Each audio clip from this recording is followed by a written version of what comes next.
Hello and good morning.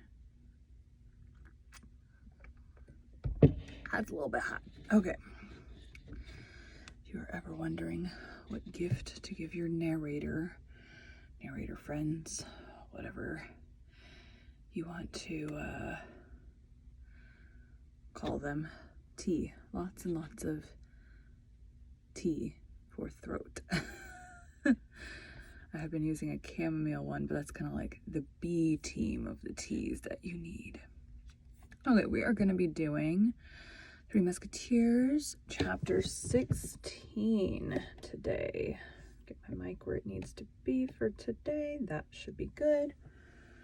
Okay, and this says I can just tap. I had to use my teleprompter app. It gave up on me yesterday, so I am using something else. Which actually shows italics and stuff, which the previous one did not. So we are going to hope that this works. That is too fast of a scroll.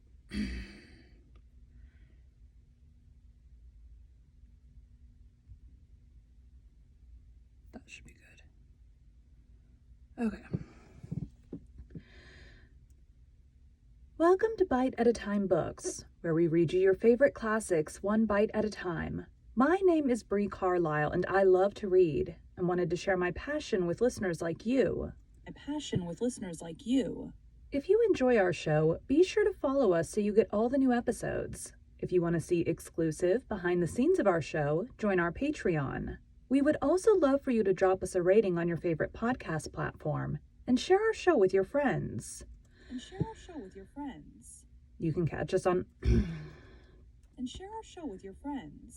You can catch us on all the social medias at Bite at a Time Books. We are now part of the Bite at a Time Books Productions Network. If you ever wondered what inspired your favorite classic novelists to write their stories, what was happening in their lives or the world at the time, check out Bite at a Time Books, Behind the Story, wherever you listen to podcasts.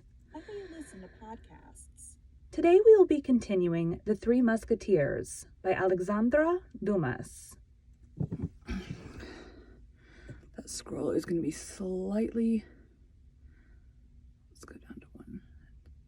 So the previous thing just told me, hey, this is how fast you're going. It did not tell me, so it had settings like 1 to, 25 was like the original default, which I had to change. My glasses are speckled. Anyways, so I would have it set around like 10 or 11. But this one is set based on words per minute, so I need to figure out what words per minute setting. Well, here, I can math that real quick. Hold on. If you can speak 9,500-ish words an hour divided by 60 is roughly 158. But that is assuming that you don't screw up. Yeah, I'd say 110 is a good.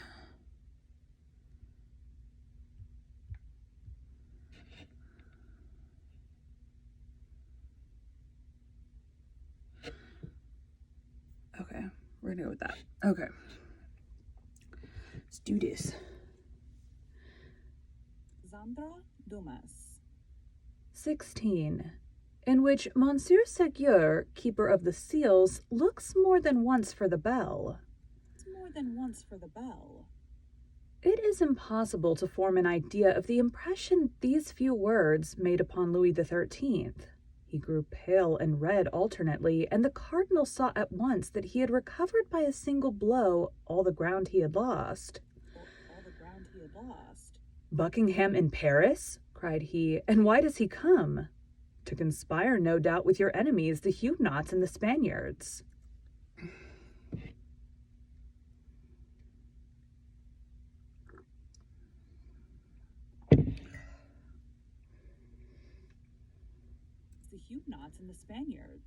No, pardieu, no! To conspire against my honor with Madame de Chevreuse, Madame de Longueville, and the Comtesse.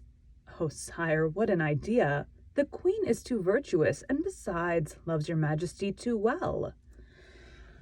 Let's change this. Let's up it to 120.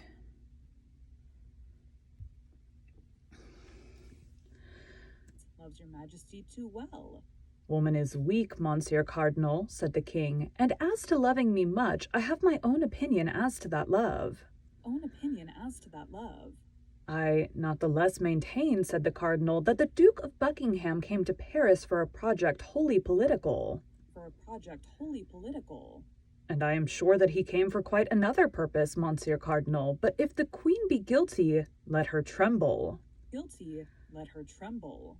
Indeed, said the cardinal, whatever repugnance I may have to directing my mind to such a treason, your majesty compels me to think of it. Madame de Lannoy, whom, according to your majesty's command, I have frequently interrogated, told me this morning that, the night before last, her majesty sat up very late. Her majesty sat up very late. That this morning she wept much, and that she was writing all day.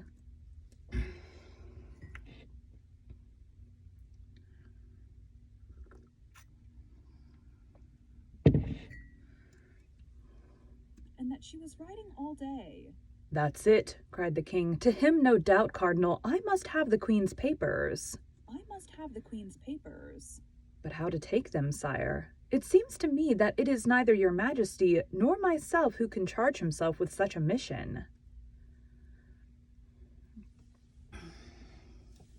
Charge himself with such a mission. How did they act with regard to the Marshal d'Ancre? Cried the king, in the highest state of choler. First her closets were thoroughly searched, and then she herself. And then she herself. The Marshal d'Ancre was no more than Marshal d'Ancre, a Florentine adventurer, sire, and that was all. While the august spouse of your majesty is Anne of Austria, Queen of France, that is to say, one of the greatest princesses in the world. Greatest princesses in the world. She is not the less guilty, Monsieur Duke. The more she has forgotten the high position in which she was placed, the more degrading is her fall. Besides, I long ago determined to put an end to all these petty intrigues of policy and love. She has near her a certain Laporte. She has near her a certain Laporte. Who, I believe, is the mainspring of all this, I confess, said the cardinal. You think, then, as I do, that she deceives me? Said the king.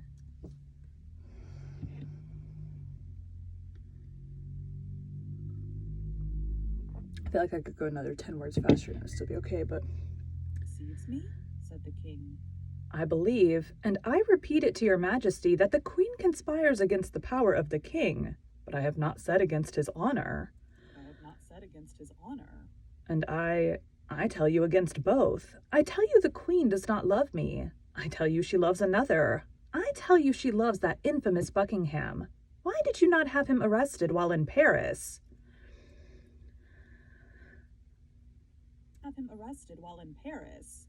Arrest the Duke? Arrest the Prime Minister of King Charles I? Think of it, sire. What a scandal! And if the suspicions of your majesty, which I still continue to doubt, should prove to have any foundation, what a terrible disclosure! What a fearful scandal! What a fearful scandal! But as he exposed himself like a vagabond or a thief, he should have been... Louis XIII stopped, terrified at what he was about to say, while Richelieu, stretching out his neck, waited uselessly for the word which had died on the lips of the king. Speed it up.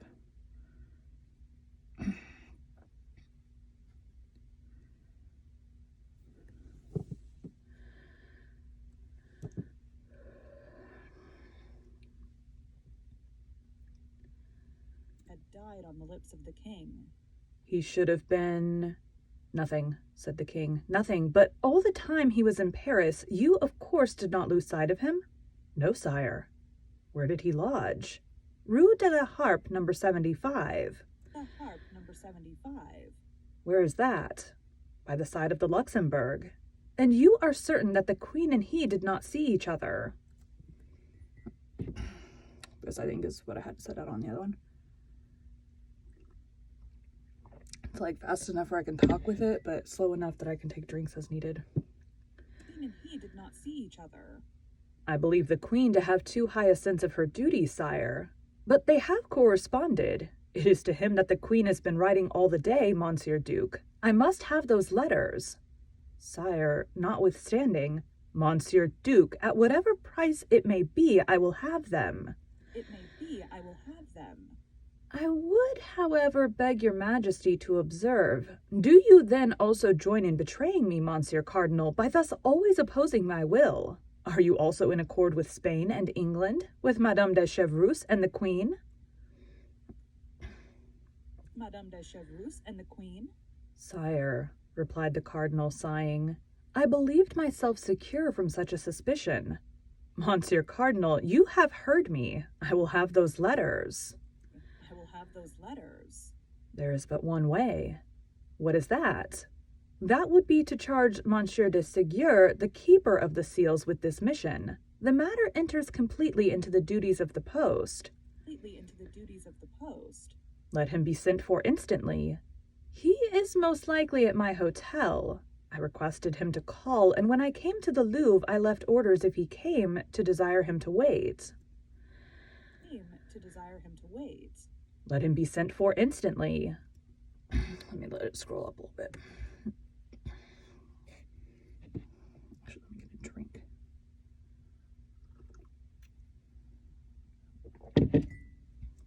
Let him be sent for instantly. Your Majesty's orders shall be executed, but... But what? But the Queen will perhaps refuse to obey. My orders? My orders? Yes, if she is ignorant that these orders come from the King. Well, that she may have no doubt on that head, I will go and inform her myself. I will go and inform her myself. Your Majesty will not forget that I have done everything in my power to prevent a rupture. In my power to prevent a rupture. Yes, Duke, yes. I know you are very indulgent toward the Queen, too indulgent perhaps. We shall have occasion, I warn you, at some future period to speak of that. Whenever it shall please your Majesty. But I shall be always happy and proud, sire, to sacrifice myself to the harmony which I desire to see reign between you and the Queen of France. Very well, Cardinal, very well, but meantime, send for Monsieur the Keeper of the Seals. I will go to the Queen. And Louis XIII, opening the door of communication, passed into the corridor which led from his apartments to those of Anne of Austria. The Queen was in the midst of her women, Madame de Guittat, Madame de Sable, Madame de Montbazon, and Madame de Guimian. In a corner was the Spanish companion, Donna Estefania, who had followed her from Madrid. Madame Guimian was Madame Guimian was reading aloud, and everybody was listening to her with attention, with the exception of the Queen, who had, on the contrary, desired this reading in order that she might be able, while feigning to listen, to pursue the thread of her own thoughts. These thoughts, gilded as they were by a last reflection of love, were not the less sad. Anne of Austria, deprived of her confidence of her husband, pursued by the hatred of the cardinal, who could not pardon her for having repulsed a more tender feeling, having before her eyes the example of that queen mother, whom that hatred had tormented all her life. Though Marie de Medicis, if the memoirs of the time are to be believed, had begun by according to the cardinal that sentiment which Anne of Austria always refused him.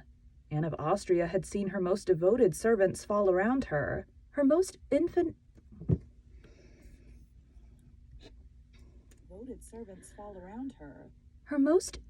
confidants, her dearest favorites. Like those unfortunate persons endowed with a fatal gift, she brought misfortune upon everything she touched. Her friendship was a fatal sign which called down persecution. Madame de Chevreuse and Madame de Burnett were exiled, and Laporte did not conceal from his mistress that he expected to be arrested every instant. It was at the moment when she was plunged in the deepest and darkest of these reflections that the door of the chamber opened and the king entered. The reader hushed herself instantly. All the ladies rose, and there was a profound silence. As to the king, he made no demonstration of politeness, only stopping before the queen.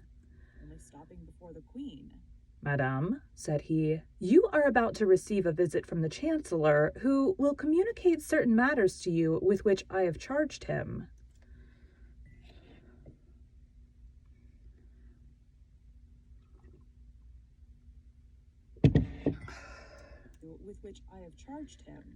The unfortunate queen, who was constantly threatened with divorce, exile, and trial even, turned pale under her rouge, and could not refrain from saying, "But why this visit, sire?"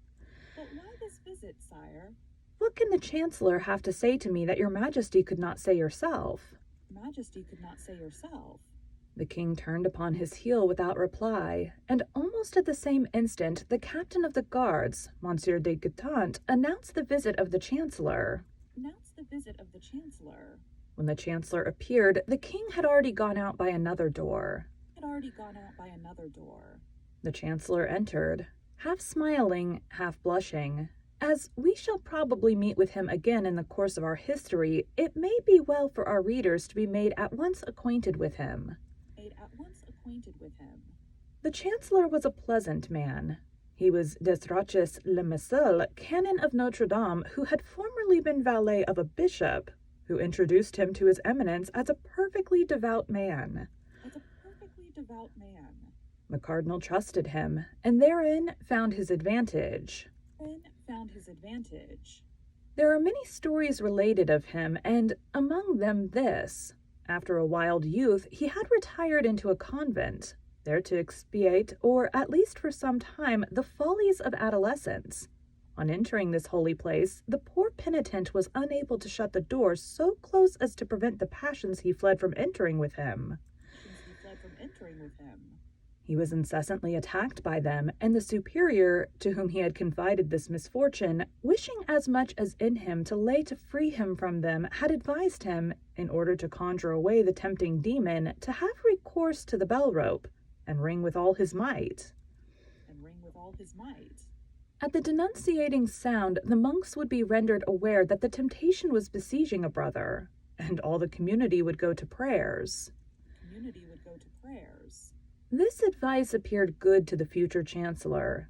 He conjured the evil spirit with abundance of prayers offered up by the monks. But the devil does not suffer himself to be easily dispossessed from a place in which he has fixed his garrison. In proportion as they redoubled the exorcisms, he redoubled the temptations, so that day and night the bell was ringing full swing, announcing the extreme desire for mortification which the penitent experienced. The monks had no longer an instant of repose. By day they did nothing but ascend and descend the steps which led to the chapel. At night, in addition to complines and matins, they were further obliged to leap 20 times out of their beds and prostrate themselves on the floor of their cells.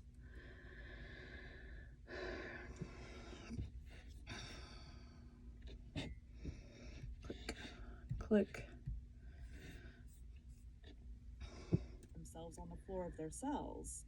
It is not known whether it was the devil who gave way or the monks who grew tired, but within 3 months the penitent reappeared in the world with the reputation of being the most terrible possessed that ever existed.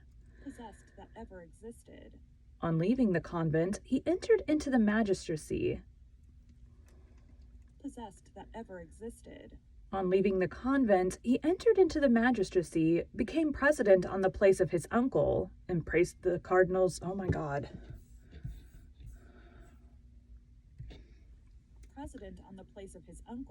Embraced the cardinal's party, which did not prove want of sagacity, became chancellor, served his eminence with zeal in his hatred against the queen mother and his vengeance against Anne of Austria, stimulated the judges in the affair of Calais, encouraged the attempts of Monsieur de Laffemas, chief gamekeeper of France, then at length invested with the entire confidence of the cardinal.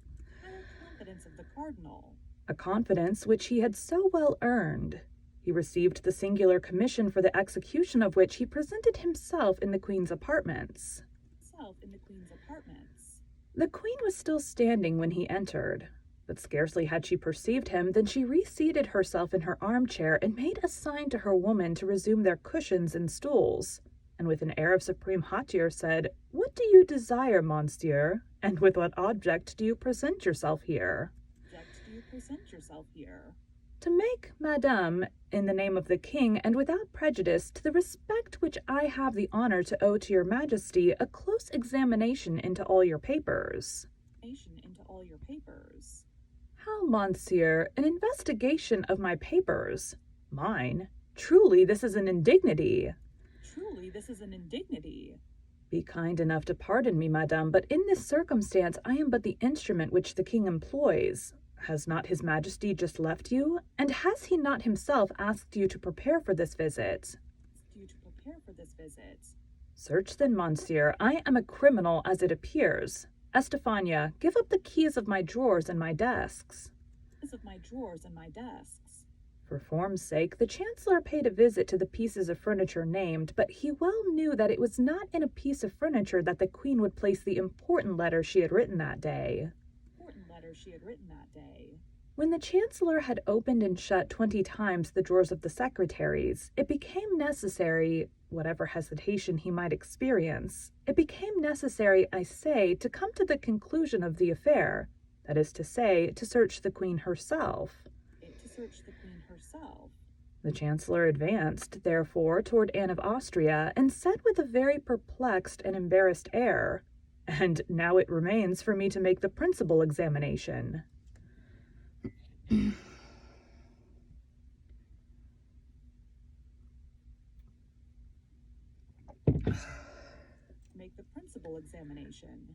"What is that?" asked the Queen, who did not understand, or rather was not willing to understand. "His Majesty is certain that a letter has been written by you during the day. He knows that it has not yet been sent to its address. This letter is not in your table nor in your secretary, and yet this letter must be somewhere." "Would you dare to lift your hand to your Queen?" said Anne of Austria, drawing herself up to her full height and fixing her eyes upon the chancellor with an expression almost threatening. "I am a faithful subject of the king, madame, and all that his majesty commands I shall do." "Well, it is true," said Anne of Austria, "and the spies of the cardinal have served him faithfully. I have written a letter today. That letter is not yet gone. The letter is here." And the Queen laid her beautiful hand on her bosom. "Then give me that letter, madame," said the chancellor. "I will give it to none but the king, monsieur," said Anne. Downside is there's no scrolly bar on this, so I have no clue how far I am into it. "If the king had desired that the letter should be given to him, madame, he would have demanded it of you himself, but I repeat to you, I am charged with reclaiming it, and if you do not give it up—" "Well?" "He has then charged me to take it from you." "How? What do you say?" "That my orders go far, madame, and that I am authorized to seek for the suspected paper even on the person of your majesty." "What horror!" cried the king. "Be kind enough then, madame, to act more compliantly."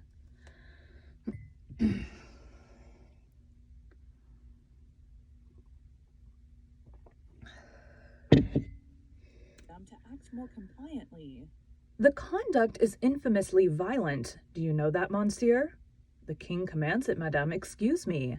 "I will not suffer it. No, no, I would rather die," cried the Queen, in whom the imperious blood of Spain and Austria began to rise.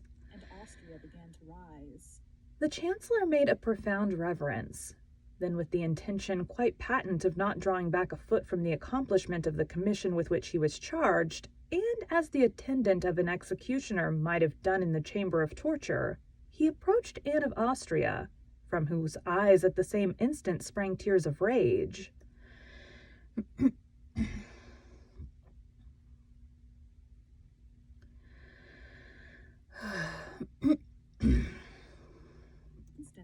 tears of rage. The queen was, as we have said, of great beauty. The commission might well be called delicate, and the king had reached, in his jealousy of Buckingham, the point of not being jealous of anyone else. Not being jealous of anyone else. Without doubt, the Chancellor Seguier looked about at that moment for the rope of the famous bell, but not finding it, he summoned his resolution and stretched forth his hands towards the place where the queen had acknowledged the paper was to be found.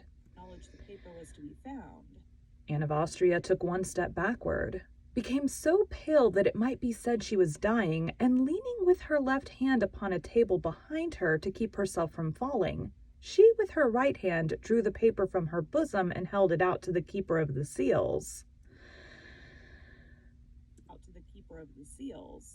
"There, monsieur, there is that letter," cried the queen, with a broken and trembling voice. "Take it, and deliver me from your odious presence." The Chancellor, who, on his part, trembled with an emotion easily to be conceived, took the letter, bowed to the ground, and retired. The door was scarcely closed upon him when the queen sank half fainting into the eye.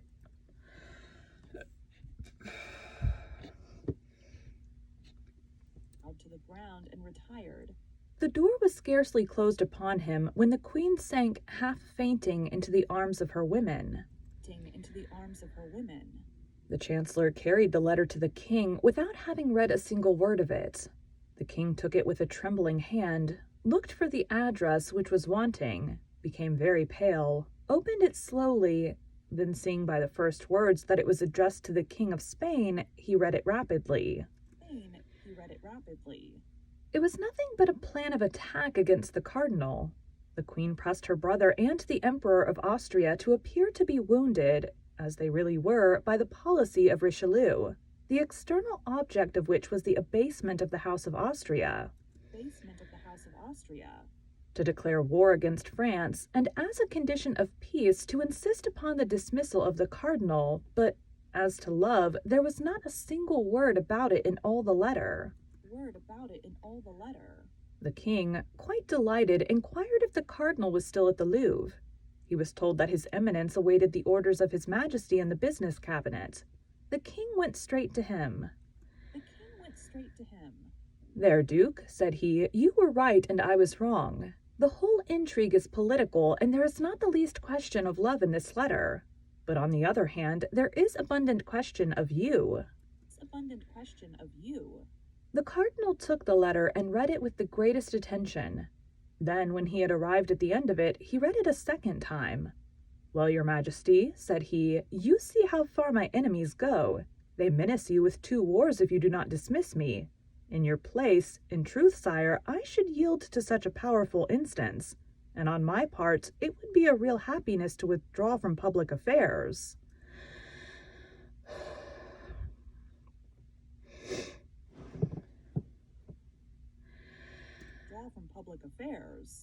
"What say you, Duke?" "I say, sire, that my health is sinking under these excessive struggles and these never-ending labors. I say that according to all probability, I shall not be able to undergo the fatigues of the siege of La Rochelle, and that it would be far better that you should appoint there either Monsieur de Condé, Monsieur de Pasipierre, or some valiant gentleman whose business is war, and not me, who am a churchman. And who am constantly turned aside from my real vocation to look after matters for which I have no aptitude. You would be the happier for it at home, sire, and I do not doubt you would be the greater for it abroad."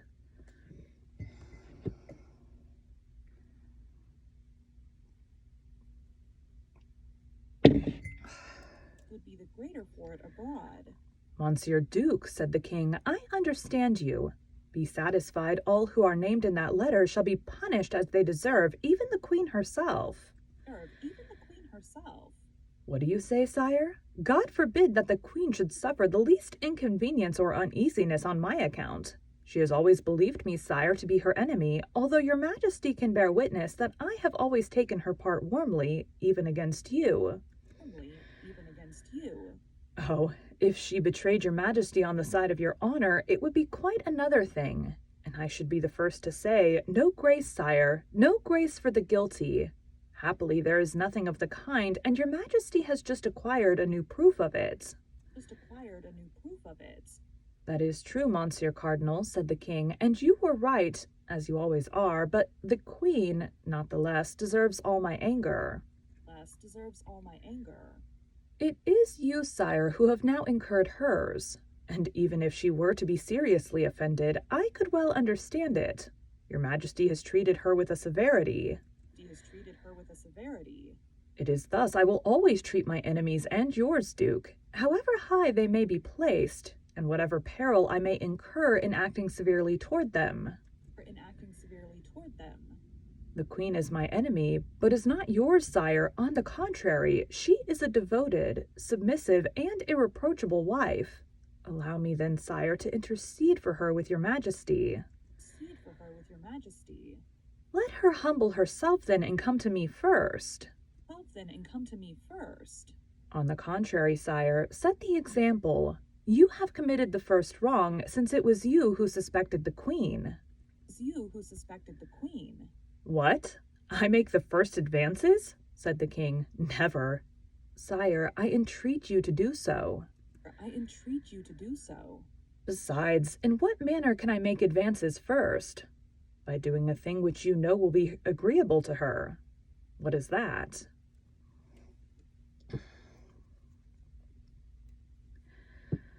Wait for it to... I imagine we're almost to the end. What is that? Give a ball. You know how much the queen loves dancing. I will answer for it. Her resentment will not hold out against such an attention. Monsieur Cardinal, you know that I do not like worldly pleasures. The queen will only be the more grateful to you, as she knows your antipathy for that amusement. Besides, it will be an opportunity for her to wear those beautiful diamonds which you gave her recently on her birthday, and with which she has since had no occasion to adorn herself. We shall see, Monsieur Cardinal, we shall see, said the king, who, in his joy at finding the queen guilty of a crime which he cared little about, and innocent of a fault of which he had great dread, was ready to make up all differences with her. We shall see, but upon my honor, you are too indulgent toward her.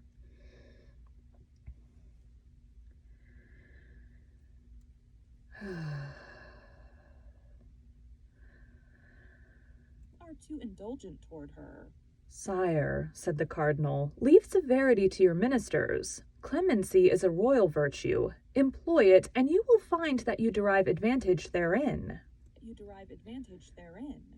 Thereupon the cardinal, hearing the clock strike 11, bowed low, asking permission of the king to retire and supplicating him to come to a good understanding with the queen. Anne of Austria, who, in consequence of the seizure of her letter, expected reproaches, was much astonished the next day to see the king make some attempts at reconciliation with her. Her first movement was repellent. Her womanly pride and her queenly dignity had both been so cruelly offended that she could not come round at the first advance. But over-persuaded by the advice of her women, she at last had the appearance of beginning to forget.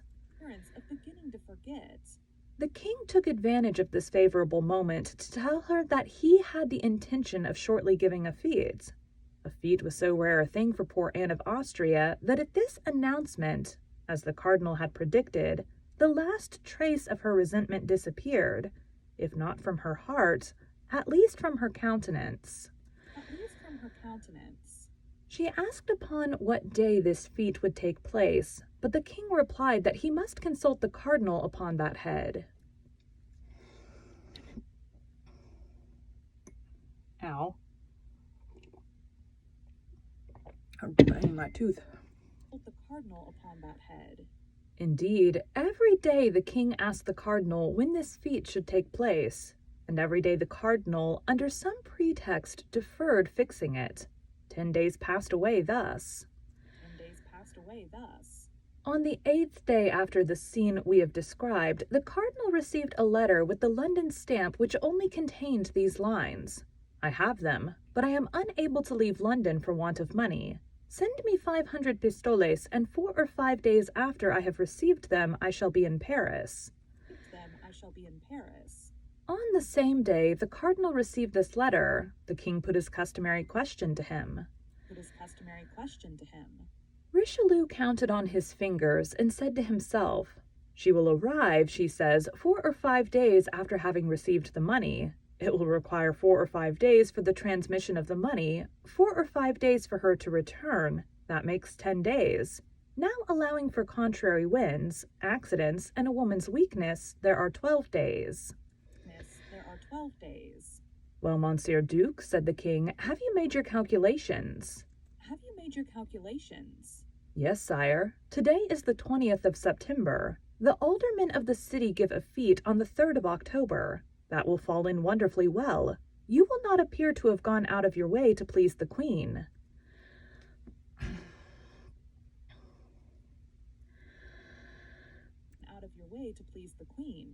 Then the cardinal added, "Apropos, sire, do not forget to tell Her Majesty the evening before the fete that you should like to see how her diamond studs become her." Tricky, tricky, Mr. Cardinal, tricky, tricky. Go back. I do not care that the text looks funny. Presenter. Diamond studs become her. Thank you for joining Bite at a Time Books today, while we read a bite of one of your favorite classics. If you enjoy our show, be sure to follow us so you get all the new episodes. If you want to see exclusive behind the scenes of our show, join our Patreon. We would also love for you to drop us a rating on your favorite podcast platform and share our show with your friends.